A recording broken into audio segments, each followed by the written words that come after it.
Hi everybody.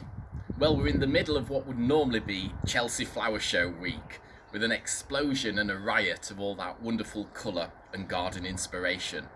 But although there's virtual Chelsea happening, for me, I'm just celebrating Chelsea here in my garden, and I wanted to bring a little bit of my garden to you during Chelsea Flower Show week.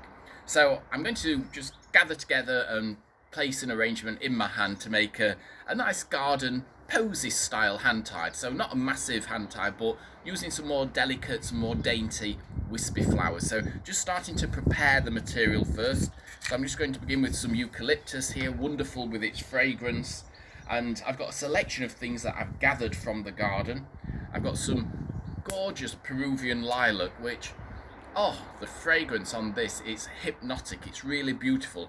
And unlike Syringa vulgaris, the more common lilac, the Persian lilac tends to last a lot better, and you don't have to defoliate so heavily. I've took some of the lower leaves away, but for normal lilac, you have to strip all the foliage away and just leave the blooms. But for this, you can remove some lower leaves and then just leave the flowers at the top. But what I do always do is just split. I cut diagonally up into the stem there, just to open that stem structure out so it can take up and drink more moisture. But oh, something centered in a posy bouquet, always heavenly, always wonderful.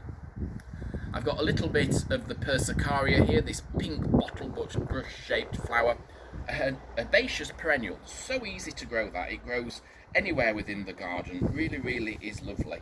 And then I've got some lichness here, this rather nice pink lichness, this little chap here, which again is very fantastic, with its little dissected petals there, almost like they've been clipped with shears in there, giving this very shaggy, very loose, very open feel.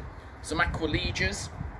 In fact, some of the flowers that I'm using here are actually victims of the wind, because it's been quite windy over the last couple of days, and it's still fairly windy now. You might even hear some of the blustery wind blowing through the garden. So some things inevitably get broken down, they get snapped by the wind, which is always quite tragic, but for me as a flower person, it's not the end of the world, because you just pick it and do something with it. Some chives here. Chives, great of course for their culinary use, but also wonderful to pop into a flower arrangement, into a posy bouquet, or into a bud vase. Very nice. And with the chives, I find that I can lift them and split them and move them around the garden. Always very useful. A little bit of the silene here, with these very swollen, very bulbous green capsules there, just holding the flowers. So a nice herbaceous perennial plant material to work with. And I've got some very elegant spires here of Veronica gentianoides, with that very pale blue, very wispy little plant. So just slicing the stem cleaner down there just to clean the stems. These are fantastic little things for just cleaning away any surplus foliage, and it saves your hands. You don't have to sort of drag your hands down them then. And these are great for woody plant materials as well, so things like roses where you've got all those thorns on there. I've got some astrantia. This is the first of the astrantia from the cutting garden, so quite excited that this has just started to come out. That one's called Hapston's Blood. Little Spanish bluebell there, just an odd little bluebell that got broken off. Some cerinthe, so just getting together a little mixture of flowers. It can be whatever you've got to hand to work with. Good to pop in a little bit of green, so I'm going to use some Viburnum opulus sterile, the snowball viburnum there. So all these things I've got growing in the garden. And for me, my garden here in Derbyshire, it's a working garden where I grow as much as I can for picking and cutting, because normally I'd be demonstrating at the flower shows and hosting talks and workshops up and down the country. And it's so sad at the moment that all that's obviously ground to a halt. So I'm keeping myself going by doing flowers at home, but if you came indoors, you would see that there's a miscellany of flowers always around my cottage where I live, because I can't not have flowers in the house. It sort of looks like something's missing, that it's slightly unloved. A little bit of hebe there, some foliage, and then I'm just going to delve into this one and just get out a touch more lichness, a little bit more lichness there, and a few fantastic perennial wallflowers, which are just the most brilliant things. Perennial wallflowers everybody should grow. Erysimum bowls morph. It works its socks off. It never stops flowering. It's truly fantastic. So I've got my array of small delicate flowers there. I think I've got everything that I want to pop into here. Perhaps just that little piece of euphorbia I might work with. So we've got everything together, and it's like a little box of chocolates now. They're all ready to pick at and all look equally as appetizing to work. So when I'm doing this, I need to get the flowers in front of me so I can quantify the materials that I've got to work with. As I mentioned, I've used the stem stripper to clean all the stems away there. If you've got any sort of more leaves to clean away, you can always use a sharp florist knife like this one here, which is brilliant, and that's great for just again cleaning those stems down. So I'm going to start by something a little bit more fuller, a little bit more clumpy, and I've just picked a shrub. This is some hebe with this rather minty glaucous grey tip to the new growth there. So pretty plant material to work with. Always use something that's fuller and more robust, so you can actually weave your flower stems into there. So rather than start with something straight stemmed, use a more clumpy type of plant material, and that will work a lot better. And then all I'm going to do is start to angle a few things into here, just turning it as we go along there. So keeping it quite small, quite delicate, a little bit of lilac into there.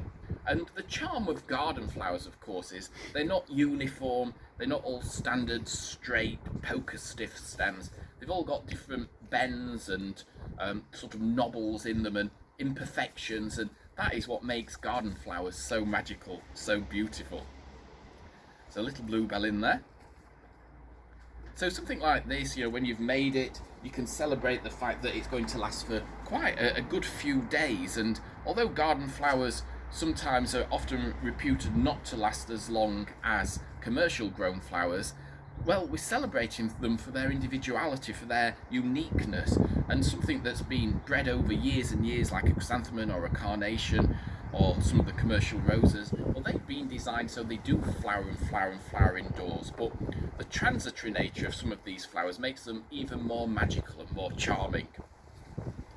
So you can see we're just keeping that colour palette quite soft, quite delicate, quite sort of relaxed, isn't it? It's nice and hypnotic, and I often think the pinks and the purples are very Chelsea colours. Well, if you want to have a go at making a hand tied, then I would suggest just pick some flowers from the garden and sort of experiment with it. What we're trying to do is keep the stems bound together. We're twisting, we're spiraling the stems in one direction, and that's a really key thing to remember. Just think you're turning those stems and placing them in all in one direction. So just keep turning it as you're going along there and keep twisting the stems along, and then it will hold in place for you.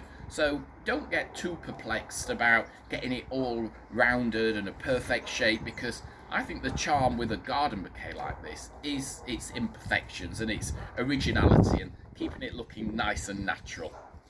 So some Aquilegia just going around the base here. You can probably hear my dog barking in the background there.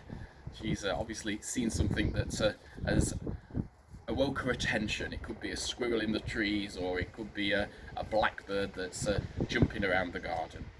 So a little bit of allium in there. So some of the chive flowers and the astrantia just going around there. So just bringing the colours through. And then we're nearly ready to tie it. So I'm going to tie it using some paper covered wire, and that's the most brilliant product. It's really fantastic. And paper covered wire, it's so easy to work with. It's great for tying up your sweet peas, your clematis, your beans, but also perfect for a hand tie, because we just wrap it around there about 3 or 4 times, just lay that down and then just twist. So we're just twisting that together. You don't even have to knot it, just twist it together, and then we can snip that away. And then some sharp secateurs, some flower snips here just to cut those stems away. And these little snips are the sharpest thing ever. So for really woody stems, they absolutely bite through it. And these are brilliant. These are one of my best-selling products. And I do find people, if they suffer with arthritis or they haven't got the strength to really cut, these are so lightweight and easy to work with. And you can see for a really thick, heavy woody stem like that, they just absolutely chew through there. The carbon bladed steel, they'll last you a lifetime. So invest in some mini snippers, they're absolutely fantastic. So here's our little posy bouquet now, just cut down there. Wouldn't that be great to give as a gift to somebody? If you want to pick a few flowers, leave them on somebody's doorstep during these times of social isolation, or just cheer yourself up and have that in your own house, and every time you walk past it, you've brought the garden indoors. It's rekindling memories of flower shows like RHS Chelsea flower show, or other fantastic flower shows or village shows that you would normally be attending and celebrating. So something like this, we'll just pop it into a container. I'm just going to use this old Cornish ware teapot, which I think is perfect for an informal bouquet like that. Just place that into there, and there we have it. There's our seasonal bouquet, succulently scented with that wonderful lilac there. And have a go at making your own. If you need anything like the paper covered wire, the florist knives, the stem strippers, or the secateurs, I've got all of those available to purchase on my website, jonathan-mosley.com. So go along there and have a look, and get creating, get enjoying sensational flowers during Chelsea Flower Show week.